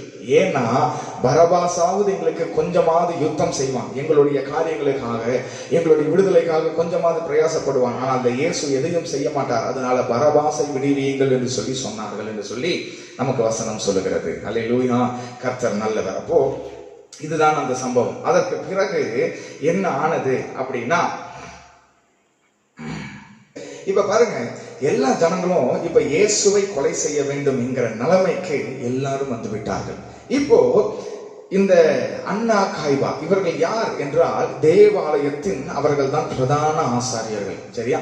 இப்ப அவங்க சொல்றாங்க, இந்த இயேசுவை எப்படியாவது கைது செய்ய வேண்டும், அதற்கு பிறகு அவரை கொலை செய்ய வேண்டும். ஆனால் இந்த காரியங்களில் 2 பிரச்சனைகள் இருக்கிறது. முதல் பிரச்சனை என்னன்னா, இயேசுவை கைது செய்ய முடியவில்லை, இல்லைன்னா முடியாது. அது ரொம்ப கடினமான ஒரு காரியம். ஏன் அப்படின்னா, எப்பொழுதும் இயேசுவை சுத்தி ஒரு கூட்டம் இருந்து கொண்டே இருக்கும். எப்பொழுதும் ஒரு இயேசுவை சுத்தி ஒரு பெரிய கூட்டம் இருக்கும். அவங்க மத்தியில இவங்க போய் என்ன பண்ண முடியாது? இயேசுவை கைது செய்ய முடியாது. அது மாத்திரம் இல்லாமல் மிகவும் இயேசுவை நேசிக்கிற கலிலேயர்களும் இப்போ அங்கதான் இருக்கிறாங்க, எருசலேமில். இந்த நேரத்தில் இயேசுவை போய் கைது செய்தால் இந்த கலிலேயர்கள் இயேசுவுக்காக என்ன வேணாலும் செய்வாங்க அப்படிங்கிற ஒரு பிரச்சனை. அல்லேலூயா. அதனாலதான் இவங்க பகல்ல இயேசுவை நம்ம கைது செய்ய முடியாது, இரவில் கைது செய்தால் ஈஸியாக இருக்கும். ஏன்னா ஜனங்க எல்லாரும் போயிடுவாங்க, அவர் மாத்திரம்தான் இருப்பார், ஈஸியாக நம்ம கைது செய்யலாம். ஆனா அதிலும் ஒரு பிரச்சனை, இரவு நேரத்தில் எங்கே இருப்பார் என்று சொல்லி அவ்வளவு ஈஸியா கண்டுபிடிக்க முடியாது. இயேசு எங்கே இருப்பார் யாருக்கும் தெரியாது. இதற்காக தான் அவர்கள் யாரை தேர்ந்தெடுத்து பேசினார்கள் என்றால் யூதாஸ் காரியோத். இந்த யூதாஸ் காரியோத்தை கூப்பிட்டு, அப்பா நீ மாத்திரம் இயேசு இரவு நேரத்தில் எந்த இடத்துல எங்க இருக்கிறார்னு கரெக்டா நீ காட்டி கொடுத்துட்டீங்கன்னா உனக்கு இவ்வளவு பணத்தை தருகிறோம் என்று சொல்லி அவனை விலை கொடுத்து வாங்கினார்கள். அவனும் அதுக்கு ஒத்துக்கொண்டான். அதற்கு பின்பதாக அதற்கு அவன் மிகவும் வருந்தினான் என்று சொல்லி நமக்கு வசனம் சொல்லுகிறது. அல்லேலூயா. சரி, அப்ப இயேசுவை கைது செய்வதில் ஒரு பெரிய பிரச்சனை. இரண்டாவது பாத்தீங்க அப்படின்னா, இந்த இயேசுவை கைது செய்தாலும் இந்த கலிலேயர்கள் எல்லாரும் இப்ப இருக்கிறாங்க, அவங்க முன்னாடி அவங்க வாயாலேயே இந்த இயேசு எங்களுக்கு வேண்டாம், அவரை தயவு செய்து கொலை செய்யுங்கள் என்று சொல்லி எப்படி சொல்ல வைப்பது? எப்படி இதை நியாயப்படுத்துவது? இயேசுவை கொலை செய்வது நியாயம்தான், சரிதான் என்று சொல்லி ஜனங்களை எப்படி ஒத்துக்கொள்ள வைப்பது என்கிற ஒரு பெரிய பிரச்சனை. இதற்காக அவர்கள் என்ன செய்தார்கள் என்றால், யூத முன்மையின்படி, இல்லைன்னா யூதர்களுடைய சட்ட புஸ்தகமாகிய ஆதியாகமத்திலிருந்து உபாகமம் வரைக்கும் சட்ட புஸ்தகங்கள் என்று சொல்லுவார்கள், மோசே அவர்களுக்கு கொடுத்த சட்ட புஸ்தகங்கள், அதை எடுத்து அவர்கள் பார்க்க தொடங்கினார்கள். எதற்கு பார்த்தார்கள் அப்படின்னா, அதுல ஏதாவது இந்த டெத் பெனால்டி, அதாவது மரண தண்டனை கொடுக்கிற காரியங்களை இயேசு செய்திருக்கிறாரா என்று சொல்லி ஒவ்வொன்றாக பார்த்தார்கள். முதலாவது பாத்தீங்க அப்படின்னா செக்ஷுவல் சின்ஸ், அதாவது சரீர பிரகாரமான பாவங்கள், உறவுகள், தவறான உறவுகள் இருந்தா, எந்தெந்த உறவுகள் எல்லாம் இருந்தா கொலை செய்ய வேண்டும் என்று சொல்லி ஒரு சில காரியங்கள் இருக்கிறது. அந்த குற்றச்சாட்டுகள் இயேசு மேல எதுவும் போட முடியவில்லை. அதற்கு பிறகு பாத்தீங்க அப்படின்னா, யாராவது விக்கிரக ஆராதனை செய்தால் அவர்களை கொலை செய்யலாம் என்று சொல்லி இருக்கிறது. ஆனால் இயேசுவோ விக்கிரக ஆராதனை செய்யவில்லை. அதனால அந்த குற்றச்சாட்டும் போட முடியல. ஆனால் ஒரு சட்டம் இருந்தது. என்ன சட்டம் தெரியுமா? தேவதூஷணம். என்ன சட்டம்? தேவதூஷணம். தேவதூஷணம் இந்த ஆண்டவர் செய்திருக்கிறார், இயேசு செய்திருக்கிறார் என்று சொல்லி அவர் மேல் இந்த காரியத்தை வைத்து அவரை கொலை செய்யலாம் என்று சொல்லி அவர்கள் என்ன பண்றாங்கன்னா, இயேசுவை அழைத்து நீர்தான் தேவனுடைய குமாரனா சொல் என்று சொல்லி நிறைய ஜனங்களுக்கு முன்பதாக இயேசுவை நிற்க வைத்து கேட்கிறார்கள். அப்பொழுது சொல்லுகிறார், நான் தான். நான் இயேசுவுடைய குமாரன், தேவனுடைய குமாரன் என்று சொல்லி ஆண்டவர் சொல்லுகிறார். உடனே எல்லா ஜனங்களும் ஓகே, இதுக்கு மேல இவரை சும்மா விடக்கூடாது, இது தேவ தூஷணம், இவரை கொல்ல வேண்டும் என்று சொல்லி அவர் எல்லாரும் தீர்மானிக்கிறார்கள். ஆனால் இப்போ அடுத்த ஒரு பிரச்சனை இருக்கு. இந்த கொலை செய்வதற்கு, ஒரு யூதனை கொலை செய்வதற்கு யூதர்களுக்கு அந்த காலத்தில் அதிகாரம் கிடையாது. ரோமர்கள் மாத்திரம்தான் ஒரு யூதனை கொலை செய்ய முடியும். இப்ப அடுத்த பிரச்சனை, இவங்க யோசிச்சாங்க, இந்த தேவதூஷணம் என்கிற இந்த குற்றச்சாட்டை யூதர்கள், இது ரோமர்கள் ஏற்றுக்கொள்ள மாட்டார்கள். அவர்களுக்கு இது ஒரு மரண தண்டனைக்கு உரிய ஒரு காரியம் அல்ல. இப்ப இதை எப்படி மாத்துறது அப்படின்னு பார்த்தா, ரோமர்களுடைய சட்டத்தில் ஒரு சட்டம் இருக்கிறது. என்ன அப்படின்னா, யாராவது யூதர்களுக்கு ராஜா என்று சொல்லி தங்களை தாங்களே சொல்லிக் கொண்டால் அவர்களை என்ன பண்ணணும்னா கொலை செய்ய வேண்டும். அவர்கள் என்ன பண்ணணும்? கொலை செய்யணும். அதனால இந்த இயேசு யூதர்களுக்கு ராஜா என்று சொன்னார் என்று சொல்லி ஒரு பொய்யான ஒரு குற்றச்சாட்டை நம்முடைய இயேசு மேல வைத்து பிலாத்து கிட்ட கூட்டி கொண்டு போகிறார்கள். இவர் பிலாத்துக்கு முன்பதாக இருக்கும் போது பிலாத்து கேட்கிறான், நீர்தான் யூதர்களுக்கு ராஜாவா அப்படின்னு கேட்கிறான். அப்புறம் உண்மையை சொல்லும் அப்படின்னு சொல்லுகிறார். நிறைய கேள்விகளை கேட்கிறார். இயேசு ஒரு பதிலும் சொல்லவில்லை. அதற்கு பிறகு பிலாத்து என்ன சொல்லுகிறான், ஏரோது ராஜா இருக்கான் பாருங்க, அவன் கிட்ட இந்த இயேசுவை அழைத்து கொண்டு போங்கள் அப்படின்னு சொல்லுகிறான். உடனே ஜனங்கள் எல்லாரும் இயேசுவை ஏரோது ராஜா கிட்ட கொண்டு போறாங்க. இங்க ஒரு சுவாரஸ்யமான ஒரு காரியம் நடக்கிறது, நல்லா கவனிங்க. ஏரோது கிட்ட போனோன்னு ஏரோது எவ்வளவோ கேள்விகள் கேட்கிறான். ஆனால் இயேசுவோ அவனுக்கு ஒரு மறு உத்தரவும் ஒரு பதிலும் ஆண்டவராக இயேசு சொல்லவில்லை. ஏன் தெரியுமா? ஏன்னா அவனை குறித்து இயேசுவே சொல்லுகிறார், அவன் ஒரு நரி, he is a fox. அவன் ஒரு நரி என்று சொல்லி ஆண்டவர் சொல்லுகிறார். நல்லா கவனிங்க, ஒரு மனிதனுடைய வாழ்க்கையில ரொம்ப பரிதாபமான ஒரு நிலைமை எது தெரியுமா? அவனுக்கு முன்பதாக வானத்தையும் பூமியும் படைத்த சர்வ வல்லமையுள்ள தேவன் இருக்கிறார். ஆனால் அவன்கிட்ட ஒரு வார்த்தை கூட ஆண்டவர் பேசவில்லை. ஒரு வார்த்தை கூட பேசல. என்னப்பா இவர் எதுவும் பேச மாட்டேங்கிறாரு, இவர் யாரோ பைத்தியம் போல, இவனை அழைத்து கொண்டு போங்கள் என்று சொல்லி ஏரோது சொல்லுகிறான். நல்லா கவனிங்க, உங்க வாழ்க்கையில என் வாழ்க்கையில நம்ம எவ்வளவோ படித்தவர்களாக இருக்கலாம், எவ்வளவு பட்டங்கள் பெற்றவர்களாக இருக்கலாம், ஏன் ஏரோதை போல ராஜாவாக கூட இருக்கலாம்.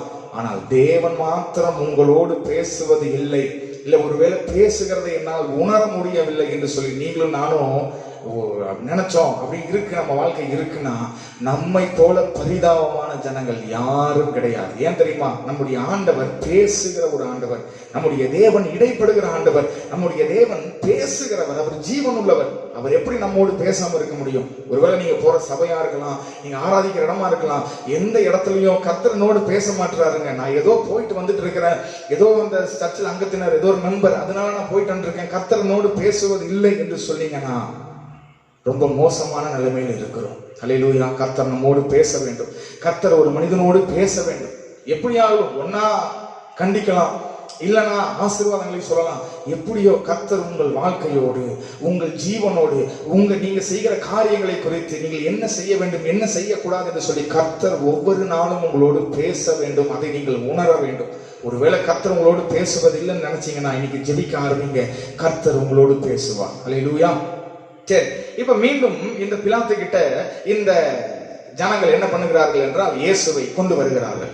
இங்க கொண்டு வந்ததுக்கு அப்புறம் நமக்கு அந்த சம்பவம் தெரியும். பிலாத்து என்ன சொல்லுகிறான் என்றால், இவரை 39 அடிகள் என்ன பண்ணுங்க, அடிங்க என்று சொல்லி அடிக்கிறார்கள். 39 அடிகளுக்கு பிறகும் ஜனங்கள் என்ன சொல்லுகிறார்கள் என்றால், இவனை என்ன பண்ணும், சிலுவையில் அறையும். பிலாத்து அதற்கு பிறகு என்ன செய்வது என்று தெரியாமல் அதற்கும் ஒத்துக்கொள்கிறான். ஆனால் தன்னுடைய கரத்தை என்ன பண்றான், கழுவினான். கழுவிட்டு இதற்கும் எனக்கும் எந்த சம்பந்தமும் இல்லை என்று சொல்லி அவன் இயேசுவை சிலுவைக்கு ஒப்பு கொடுக்கிறான். இப்ப சிலுவையை ஒப்பு கொடுக்கும் போது ஒரு காரியம் நல்லா தெரிஞ்சுக்கொள்ளணும். சிலுவையை நம்ம ஏதோ படத்துல பார்க்கறது போல இயேசு இந்த தோளில் வைத்து இப்படி வச்சுட்டு தூக்கிட்டு போனார் என்று சொல்லி அல்ல. சிலுவையை எப்படி கட்டுவாங்க அப்படின்னா, அந்த நடு மரம் இருக்கு பாருங்களேன், அதாவது இப்படி ஒரு மரம், இப்படி ஒரு மரம் இருக்கும், அடுத்தது இப்படி ஒரு மரம் இருக்கும். இந்த நடு மரத்தை என்ன பண்ணுவாங்கன்னா கையில இப்படி வச்சு கட்டிடுவாங்க. சரிங்களா? கையில் இப்படி வச்சு கட்டினா தூக்கிட்டு போனோம். அது தூக்கிட்டு போற அந்த பாதை மேடான பாதை, கரடு முரடான பாதை. அதுல நடப்பது மிக கடினமான ஒரு காரியம். அதுல இவ்வளவு சுமை உள்ள அந்த அந்த சிலுவை எடுத்து போகும்போது ஒருவேளை கால் ஸ்லிப் ஆகி கீழே விழுந்தா தன்னுடைய முகத்தை கூட என்ன பண்ண முடியாதுன்னா காப்பாற்ற முடியாது. ஏன்னா முகம் குப்புறதான் என்ன பண்ணணும், சிலுவையோட அந்த மரத்தோட இப்படிதான் விழுகணும். விழுகும்போது கையை வச்சு தாங்குவதற்கோ தப்பிப்பதற்கோ வழி இல்லை. அந்த மாதிரிதான் இயேசுவை கொண்டு போனார்கள். இப்ப அப்படி இயேசுவை கொண்டு போகும்போது என்ன ஆச்சு அப்படின்னு நமக்கு தெரியும். அதுக்கப்புறம் இயேசு இப்ப கொல்கொதா மலைக்கு போனார். போனதுக்கு பிறகு இயேசுவை சிலுவையில் அறைந்தார்கள். 6 மணி நேரம் ஆண்டவராகிய இயேசு சிலுவையில் தொங்கினார் என்று சொல்லி வசனம் சொல்லுகிறது. எத்தனை நேரம்? 6 மணி நேரம் ஆண்டவராகிய இயேசு தொங்கினார். ஆனால் இந்த 6 மணி நேரத்தை இரண்டாக பிரிக்கலாம். முதல் 3 மணி நேரம், அதற்கு பிறகு இரண்டாவது 3 மணி நேரம். முதல் 3 மணி நேரம் என்ன அப்படின்னா, அதுல மற்றவர்களை குறித்து ஆண்டவராகிய இயேசு கரிசனை உள்ளவராக இருந்தார். யாரை குறித்து என்றால், முதலாவது தன்னுடைய ஆடை, தன்னுடைய டிரெஸ், அதற்காக கீழே உட்கார்ந்து சீட்டு போடுகிறார்கள். இந்த டிரெஸ் எனக்கு வேண்டும், உனக்கு வேண்டும் என்று சொல்லி அந்த ரோம போர் சேவகர்கள் சீட்டு போடுகிறார்கள் என்று சொல்லி வசனம் சொல்லுகிறது. அவர்களுக்காக இயேசு ஜெபித்தார். என்ன ஜெபித்தார் தெரியுமா? ஆண்டவரே, இவர்கள் என்ன செய்கிறார்கள் என்று சொல்லி அவர்களுக்கு தெரியவில்லை, அவர்களை தயவு செய்து மன்னியும் ஆண்டவரே என்று சொல்லி ஜெபித்தார். அல்லேலூயா. அதுதான் முதலாவது. இரண்டாவது பாத்தீங்க அப்படின்னா, தன்னுடைய தாய்க்காக என்ன பண்றாரு அப்படின்னா ஜெபிக்கிறார். என்ன ஜெபிக்கிறாரு? ஜெபிக்கல, யோவானை பார்த்து சொல்லுகிறார், யோவானே இதோ உன் தாய். தாயை பார்த்து, தாயே இதோ உன் மகன் அப்படின்னு சொல்லி தாயை குறித்து கரிசனை உள்ளவராக இருக்கிறார். மூன்றாவது பாத்தீங்க அப்படின்னா, தன்னோடு தொங்கிக் கொண்டு இருந்த ஒரு கல்லன் இருக்கிறான், அவனை குறித்து ஆண்டவர் கரிசனை உள்ளவராக இருந்தார். முதல் 3 மணி நேரத்துல ஆண்டவர் மற்றவர்களை குறித்து கரிசனை உள்ளவராக இருந்தார். ஆனால் 12 மணி ஆனது. அதற்கு பிறகு 12லிருந்து 1, 2, 3 அந்த 3 மணி நேரமும் ஆண்டவர் தன்னை குறித்து கரிசனை உள்ளவராக இருந்தார். என்ன செய்தார் தெரியுமா? முதலாவது, அந்த முழு வானமும் முழு மேகமும் இருட்டாகி ஒரு மத்தியானம் 12 மணிக்கு எப்படி ஆச்சுன்னா ஃபுல் இருட்டாகி விட்டது. அதாவது இரவு எப்படி இருக்குமோ அந்த அளவுக்கு ஒரு கார் இருள் சூழ்ந்தது என்று சொல்லி வசனம் சொல்லுகிறது. எல்லாம் இருளானது. அப்ப ஆண்டவர் முதலாவது சொல்லுகிறார், நான் தாகமாக இருக்கிறேன். எப்படி இருக்கிறேன்? நான் தாகமாக இருக்கிறேன். அதுக்கப்புறம் இரண்டாவது அவர் என்ன சொல்றாரு அப்படின்னா, என் தேவனே, என் தேவனே, ஏன் என்னை கைவிட்டீர்? ஏன் என்னை கைவிட்டீர்? இரண்டாவது. மூன்றாவது, இதெல்லாம் முடிந்தது. நான்காவது என்ன சொல்றாருன்னா, ஒரு ஜெபம் செய்கிறார். என்ன ஜெபிக்கிறார்? பிதாவே, என்னுடைய ஆவி, என்னுடைய ஆத்துமாவை உம்முடைய கரத்துல நான் அர்ப்பணிக்கிறேன் என்று சொல்லி அவர் சொல்லுகிறார். அல்லேலூயா. அப்ப பாருங்க, யோவான் 10வது அதிகாரம் 18வது வசனத்தை நான் வாசிக்கிறேன் பாருங்க. ஒருவனும் என் ஜீவனை என்னிடத்தில் இருந்து எடுத்துக்கொள்ள மாட்டான், நானே அதை கொடுக்கிறேன். மீண்டும் வாசிக்கிறேன், கவனிங்க. ஒருவனும் என் ஜீவனை என்னிடத்தில் இருந்து எடுத்துக்கொள்ள மாட்டான், நானே அதை தருகிறேன். நல்லா கவனிங்க. இதற்கு முன்பதாக இயேசுவை எவ்வளவோ இடத்தில் கொலை செய்ய அவர்கள் தீர்மானித்தார்கள், வகை தேடினார்கள், பிரயாசப்பட்டார்கள். எல்லா இடத்திலிருந்தும் கர்த்தர் தப்பித்தார். இயேசு கடந்து சென்றார். அவர்கள் மத்தியில இருந்து ஆண்டவர் திடீரென்று சொல்லி காணாமல் போனார்.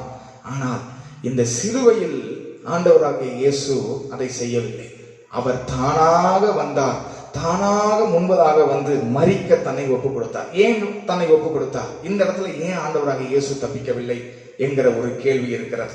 இரண்டாவது, இவ்வளவு பெரிய ஒரு இயேசு இப்படி ஒரு கொடூரமான ஒரு மரணத்தை சந்திக்கும் பொழுது பிதாவாகிய தேவன் ஏன் அமைதியாக இருந்தார்? ஏன் அமைதியாக இருந்தார்?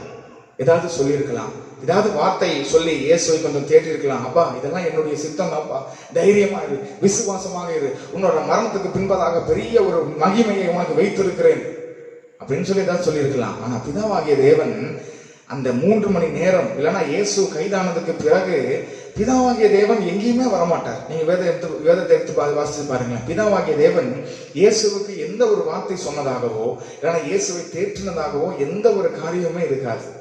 ஏன் பிதாவாகிய தேவன் அமைதியாக இருந்தார்? இரண்டாவது, ஏன் இயேசு மற்ற இடத்திலெல்லாம் தப்பித்து இந்த இடத்தில் வந்து தன்னை தானே ஒப்பு கொடுத்தார் என்று சொல்லிதான் நம்ம அடுத்த செய்தியில பார்க்க போகிறோம். அல்லேலூயா. அப்போ நமக்கு நல்ல ஒரே ஒரு காரியம் தெரிகிறது. என்ன அப்படின்னா, சிலுவை அவரை கொலை செய்யவில்லை. யூதர்கள் இயேசுவை கொலை செய்யவில்லை.